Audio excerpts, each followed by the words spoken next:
warm good morning to respected teachers, seniors, and my dear colleagues. I thank AIOS for giving me this opportunity to speak upon my topic, newer anti-glaucoma medications.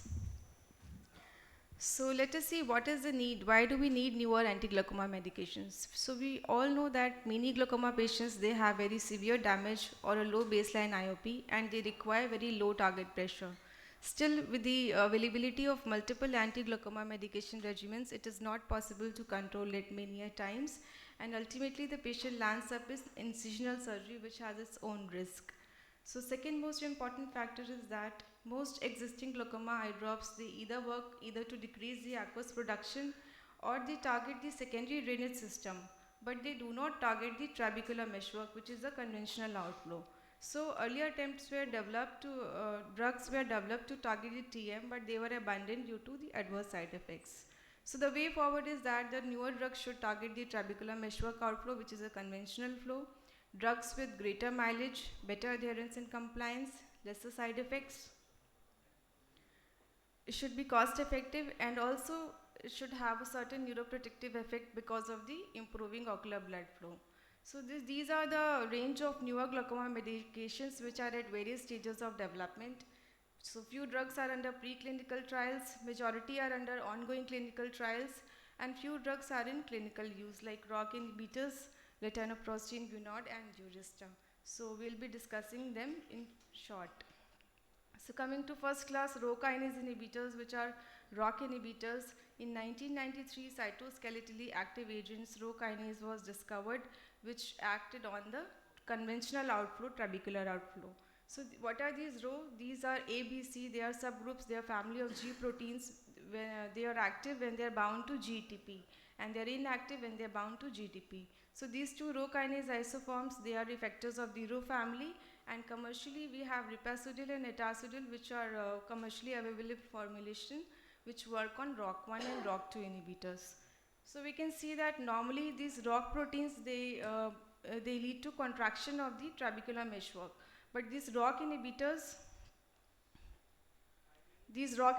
they block the phosphorylation of the myosin light chain kinases, and hence they lead to relaxation of the trabecular meshwork. So now coming to specific mechanism of the ROCK inhibitors, so ultimately they decrease the aqueous outflow resistance and hence they increase the outflow. So this we discussed that they block the phosphorylation of kinases and leads to general cell relaxation. The second mechanism is that they also decreases the Schlemm's canal cell stiffness and increases the number of the Schlemm's canal pores. So an experimental trial is also, they say that they increase the pore density in the inner wall of the endothelium along with the separation of the inner wall of the endothelium from juxtacanalicular tissue. So with all these mechanisms, they decrease the aqueous outflow resistance. Now coming to first drug in the ROCK inhibitors, we have ripasudil.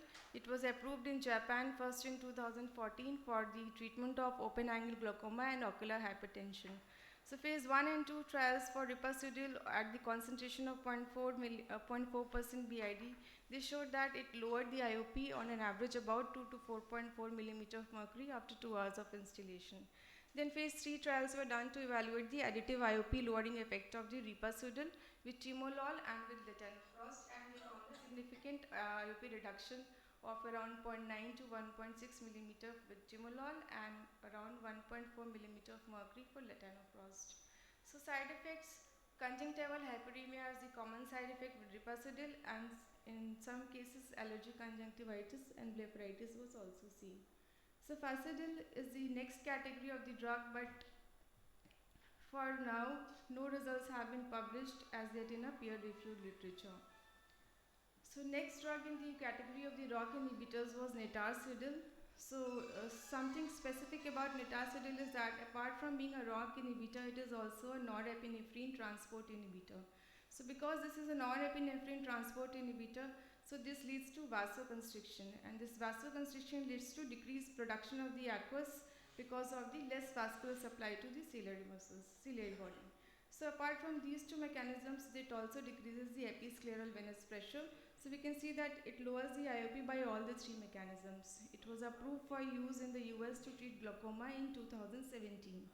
So here also it has the side effects of conjunctival hyperemia along with certain other side effects like corneal verticillata and subconjunctival hemorrhages in some cases. So in 2019 we discovered another drug which was called Roclatin. It was a fixed dose combination of 0.02% of nitarsudil with 0.005% of latanoprost. So if we summarize the trials on the Rho kinase inhibitor, we can say that none of the Rho kinase inhibitors tested in these clinical trials proved themselves superior to commonly used first-line agents for lowering IOP, and we can use them only as an adjuvant agent and not as a primary drugs because they have a different mechanism of action, so they can be used as an adjuvant agents to the existing glaucoma medication. Also, a 3 months trial, an observational study of ripasudil, they found that the IOP was significantly lowered in patients with primary open-angle glaucoma, uveitic glaucoma, steroid-induced glaucoma, but not in the neovascular glaucoma. So other potential areas of investigations are, they include the role of Rho kinase in the neuroprotection, which is still to be discovered. So we'll not go into the newer drug delivery system. Ma'am has already described this in details. So we can just see the names like SIR said, OcuCert. Then we have a bimetoprost implant, rings, travoprost plankton plugs, some nanotechnology. So these are all the novel delivery system. So now coming to investigational glaucoma medications, they are under ongoing clinical trials still. So cannabinoids, they have neuroprotective effect because of the inhibition of the glutamate release. Then we have another drug category which is adenosine receptor agonist. So a newer drug, trabidinoson, has gone phase 2 clinical trials and has shows the clinically significant IOP reduction with no serious side effects. So next class of category is prostanoid receptor agonist, which works on both the mechanism, and phase 1 trials have showed clinically significant IOP reduction, and the drug was also well tolerated. So now coming to neuroprotection in glaucoma. So this is under a clinical trials only. So we can say that we can see that whatever damage has started, it is because of the increased IOP and ischemia, and ultimately a cascade of events happens which leads to apoptosis and the retinal ganglion cell deaths. So several drugs have been developed which works on certain steps in between this cascade, which helps in the neuroprotection. Like neurotrophins, they increase the number of the neurotrophins because of the ischemia. Then we have a glutamate antagonist which decreases the level of glutamate. At this step, similarly, we have certain antioxidants and calcium channel blockers which acts on the specific stages to help the neuroprotection. So at last I would like to describe about alternate medications which are also under ongoing clinical trials, like alpha lipoic acid, ginkgo biloba, certain nutritional supplements, and citicoline. So all these things I have described, but these are still under ongoing clinical trials. So to conclude, we can say that newer anti-glaucoma medications with superior potency and novel mechanism of action are need of the hour for more efficient medical management of the glaucoma, and with the pace and scale of ongoing research, we have reasons to look forward to newer medications, delivery system, and novel therapeutic modalities being available for patient care. Thank you.